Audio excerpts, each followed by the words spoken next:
Hello friends, ધોરણ 10 ગણિતની અંદર પ્રકરણ 8નું ત્રિકોણમિતિનો પરિચય. એમાં આપણે સ્વાધ્યાય 8.2 અને પહેલા દાખલાનો ત્રીજો પેટા વિભાગ કરવાનો છે. તમારા પાઠ્યપુસ્તકમાં પાના નંબર 110 ઉપર આ સ્વાધ્યાય 8.2 છે, એનો આપણે ત્રીજો પેટા વિભાગ લઈએ. તો દાખલા પહેલાનો ત્રીજો પેટા વિભાગ આપણને કિંમત શોધવાનું કીધું છે. cos 45 છેદમાં sec 30 cosec 30 sec 30 plus cosec 30. જુઓ, હવે આપણે આની આગળ આપણે કિંમતો જોઈ ગયા કે sin અને cos બેની 0, 30, 45, 60 અને 90 એની કિંમત આપણી પાસે હોય તો બાકીનાની બધાની કિંમત મળી જાય. તો અહીંયા હું સાઈડમાં એની કિંમત લખું છું. sin અને cos થીટા લખીએ. 0, 30, 45, 60 અને 90. તો અહીંયા 0 આ છે 1/2, 1 છેદમાં વર્ગમૂળ 2, √3 ના છેદમાં 2 અને અહીંયા છે 1. અહીંયા એનથી ઉલટું છે કે 1 √3 ના છેદમાં 2, 1 ના છેદમાં વર્ગમૂળ 2, 1/2 અને 0. આ બે ની કિંમત આપણને ખબર હોય તો બાકીનું બધું આપણે શોધી શકાય. હવે જુઓ, cos 45 ની કિંમત છે 1 ના છેદમાં વર્ગમૂળ 2, તો એ અંશમાં આવશે છેદમાં sec 30. sec એટલે cos નું વ્યસ્ત, sec 30 છે એટલે cos 30 નું વ્યસ્ત. cos 30 છે √3 ના છેદમાં 2, તો sec 30 આવશે 2 ના છેદમાં √3, 2 ના છેદમાં વત્તા cosec 30. cosec એટલે sin નું વ્યસ્ત, તો અહીંયા sin 30 છે 1/2 છે, cosec 30 છે 2 ના છેદમાં 1 એટલે અંશમાં 2. હવે આપણે સાદુરૂપ આપીએ. 1 ના છેદમાં વર્ગમૂળ 2 અહીંયા, આના છેદમાં કાંઈ નથી એટલે 1, અહીંયા છે વર્ગમૂળ 3 એટલે લઘુત્તમ સાધારણ નીકળશે એટલે કે 2 વત્તા 2 વર્ગમૂળ 3 એના છેદમાં વર્ગમૂળ 3. હવે જુઓ, વર્ગમૂળ 2 એ અંશનો છેદ છે અને વર્ગમૂળ 3 એ છેદનો છેદ છે. મેં આની પહેલા પણ કીધું કે અંશનો છેદ છેદમાં આવે, છેદનો છેદ અંશમાં આવે એટલે √3 અંશમાં જશે. જુઓ, 1 √2 છે અહીંયા છેદમાં આવશે 2 વત્તા 2 √3 અને √3 છે એ છેદનો છેદ છે એટલે આવશે અહીંયા ગુણાકારમાં √3 એટલે કે આવશે √3 ના છેદમાં √2, 2 વત્તા 2 √3. હવે આ ગુણાકાર આપણે કરીએ તો √3 વાળું આગળ લઈ લઈએ આપણે એટલે √3 2 √3 વત્તા 2 સરવાળો જ છે એટલે કઈ સ્ટેપ આગળ પાછળ લખીએ તો કઈ ફેર પડતો નથી. હવે 2 √2 છે અહીં ગુણાકારમાં જાય એટલે √2, 2 એમને રહેશે √2 ગુણ્યા √3 એટલે √6 અને વત્તા 2 √2 બરાબર. અહીંયા √3 છેદ 2 √2 ગુણ્યા √3, 2 √2 √3 અને વત્તા 2 √2 વત્તા 2 √2 હવે √3. હવે જો 2 √2 ગુણ્યા √3 એટલે √6 વત્તા 2 √2. આ કિંમત થઈ. પણ આપણને ખબર છે 9મા ધોરણમાં ભણી ગયા કે ક્યારેય પણ અહીંયા જવાબ આવી ગયો પણ આ જવાબ છે યોગ્ય ન ગણાય, કારણ કે છેદમાં વર્ગમૂળ વાળી સંખ્યા છે. છેદમાં જ્યારે વર્ગમૂળ વાળી સંખ્યા હોય ત્યારે વર્ગમૂળ દૂર કરવા માટે વાળી સંખ્યા છે.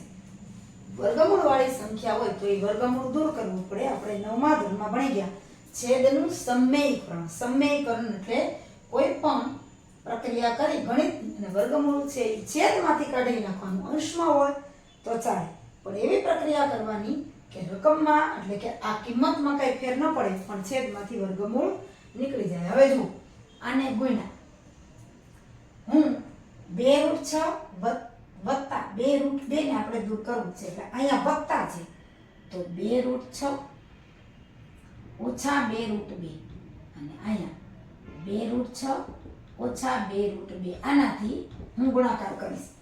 આ બે નીકળી જશે એટલે આ જ આવશે પણ 2√6 ઓછા 2√2 2√6 ઓછા 2√2 અંશ અને છેદને ગુણવાથી છેદનું સમીકરણ થઈ જશે એટલે છેદમાં વર્ગમૂળવાળી સંખ્યા નહીં. હવે આ એક જ સરખા કિંમતથી આપણે ગુણીએ છીએ એટલે આમાં કોઈ ફેર નહીં પડે.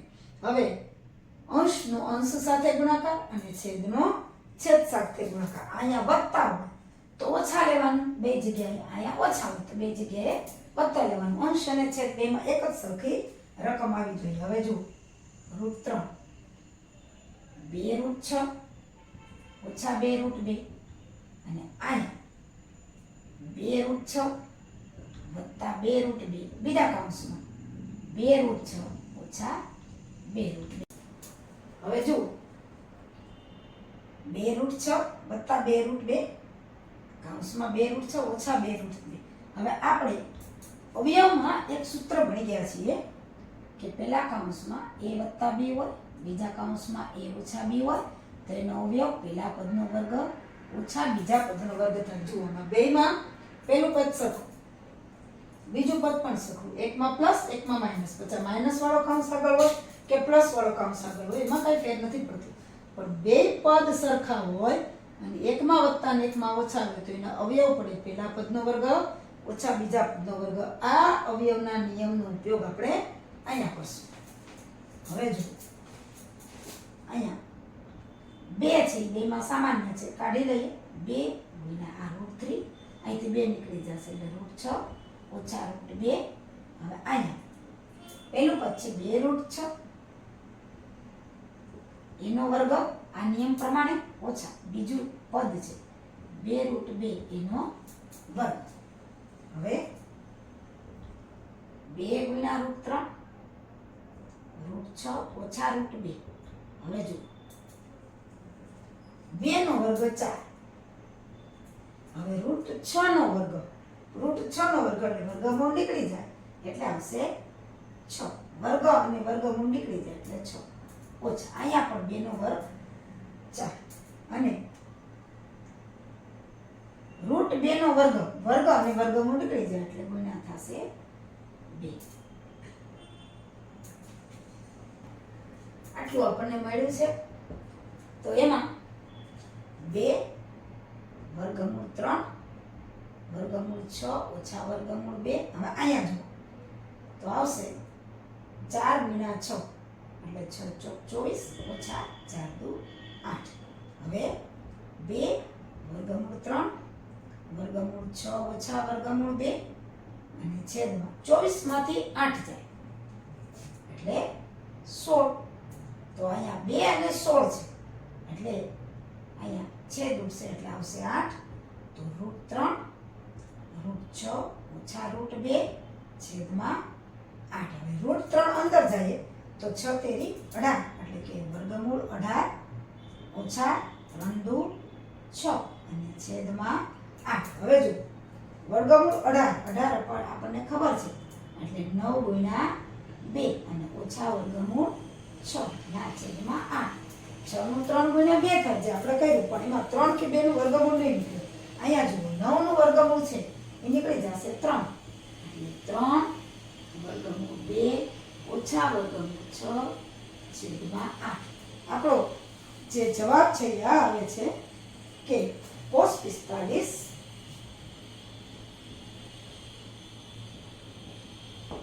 ના છેદમાં sec 30 ને cos 30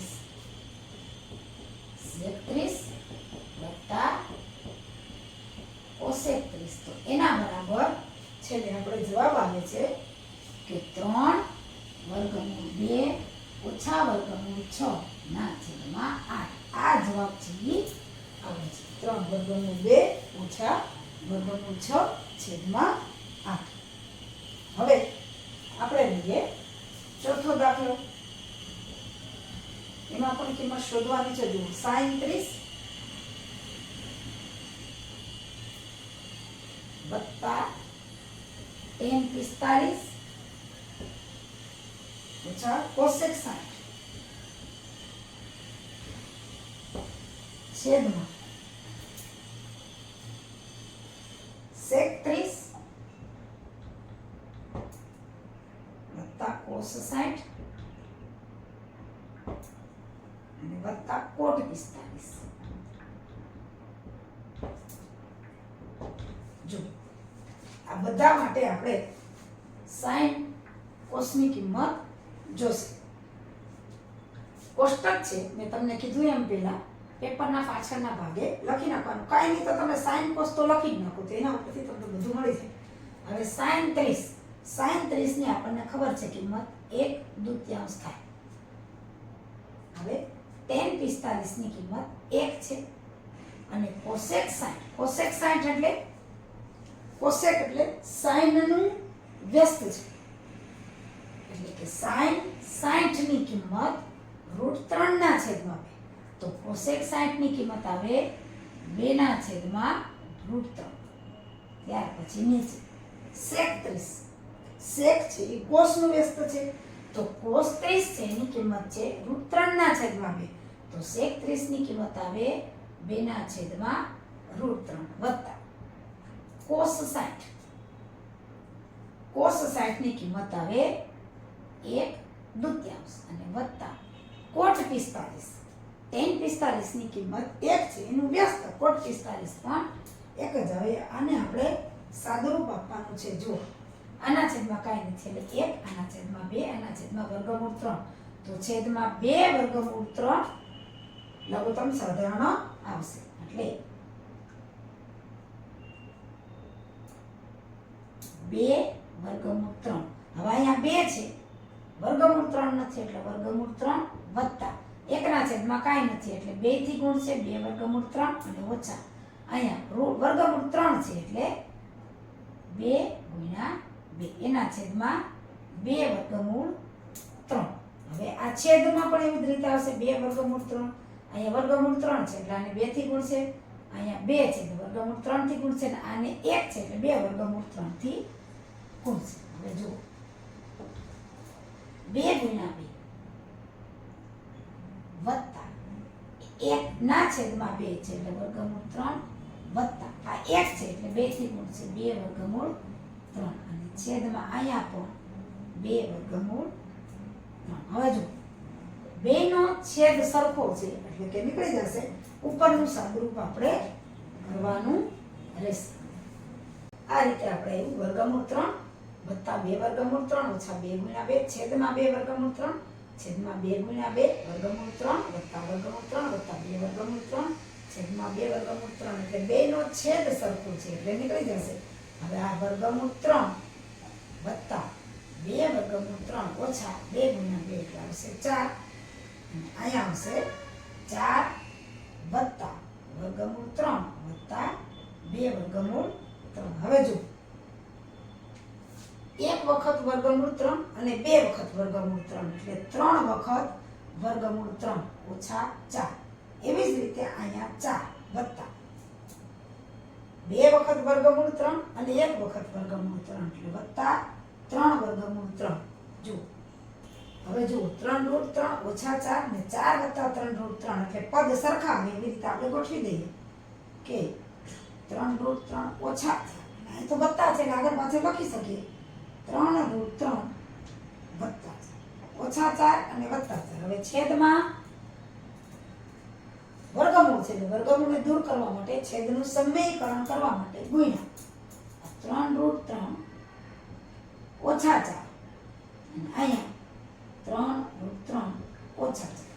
અહીંયા વત્તા હોય તો ઓછાથી બે બાજુ ગુણક કરવું એટલે આ બે ઉડી જાય તો આના મૂળ રૂપ આવી જાય અને આપણો અંશ સાથે અંશનો ગુણાકાર અને છેદ સાથે છેદનો ગુણાકાર. હવે જુઓ આ શું છે તો કે 3√3 ઓછા 4 નો વર્ગ 2 વખત 4 અને અહીંયા શું છે તો કે 3√3 વત્તા 4 અને 3√3 ઓછા 4. હવે આપણો નિયમ મેં પેલા કીધું એમ કે a વત્તા b a ઓછા b બરાબર a વર્ગ ઓછા b વર્ગ. તો એ જ સૂત્ર અહીંયા લાગુ પડશે. આ a અને a કયો અને b કયો અને a કયો અને b કયો ને આ જે છે એ તો વર્ગનું સૂત્ર. પહેલા પદનો વર્ગ ઓછા 2, પહેલું પદ બીજું પદ બીજા પદનો વર્ગ, વર્ગનું સૂત્ર. એટલે અહીં પહેલા પદનો વર્ગ 3 √3 નો વર્ગ, 3 √3 નો વર્ગ ઓછા 2 પહેલું પદ. તો કે 3 √3 અને બીજું પદ એટલે કે 4 વત્તા 4 નો વર્ગ. વર્ગનું વિસ્તરણ જુઓ. પહેલા પદનો વર્ગ ઓછા 2 ગુણ્યા પહેલું પદ ગુણ્યા બીજું પદ બીજા પદનો વર્ગ. અહીંયા શું થશે? પહેલા પદનો વર્ગ ઓછા બીજા પદનો વર્ગ. અહીંયા પહેલું પદ શું છે? તો કે 3 √3 નો વર્ગ ઓછા બીજા પદનો વર્ગ. આ નિયમ પ્રમાણે ને આ આપણે કર્યું. અને બીજું કર્યું a ઓછા b નો વર્ગ. તો કે a વર્ગ ઓછા 2ab વત્તા b વર્ગ છે. તમે આગળ 8માં 9માં ભણી ગયા છો. હવે √3 નો વર્ગ એટલે કે 9 ગુણ્યા √3 નો વર્ગ એટલે કે વર્ગમૂળ નીકળી જાય. ઓછા આવે જો 3 દુ 6 6 ચોક 24 24 √3 આંકડાનો આપણે ગુણાકાર કરી લીધો. અને 4 નો વર્ગ તો 16 છે, તમને ખબર જ છે. હવે અહીંયા √3 નો વર્ગ એટલે 9 અને √3 નો વર્ગ એટલે 9 ને √3 નો વર્ગ એટલે 3 ઓછા 4 નો વર્ગ 16 એટલે 9 તેરી 27 ઓછા 24 √3 અને વત્તા 16 છેદમાં 9 તેરી 27 ઓછા 16. હવે આ 27 અને 16 બેનો સરવાળો થશે. 2 પ્લસ છે 27 ને 16 એટલે 7 ને 6 13 2 ને 3 3 ને 4 એટલે 43 ઓછા 24 √3 અને 27 માંથી 16 જાય, 7 માંથી 6 જાય તો 1, 2 માંથી 1 જાય તો 1. હવે આમાં કાંઈ પણ સામાન્ય નીકળતું નથી. એટલે આ જો છેદમાંથી વર્ગમૂળ વાળી સંખ્યા નીકળી ગઈ. એટલે આપણને જે આપી છે રકમ એનો આપણે જવાબ લખીએ તો sin 30 વત્તા tan 45 ઓછા cosec 60 છેદમાં આપણને આ રકમ આપી હતી sec 30 વત્તા cos 60 વત્તા cot 45. એનો જવાબ શું આવ્યો? તો કે 43 ઓછા 24 √3 ના છેદમાં 11. છેદમાં ક્યારેય જવાબમાં વર્ગમૂળ વાળી સંખ્યા આવવી જોઈએ નહીં. વર્ગમૂળ વાળી સંખ્યા આવે તો આવી રીતે આ જવાબ આવ્યો છે. પણ આવી રીતે છેદનું સમીકરણ કરી અને વર્ગમૂળ વાળી સંખ્યા દૂર કરી અને આવી રીતના સાદું આપીને દાખલો કરવાનો.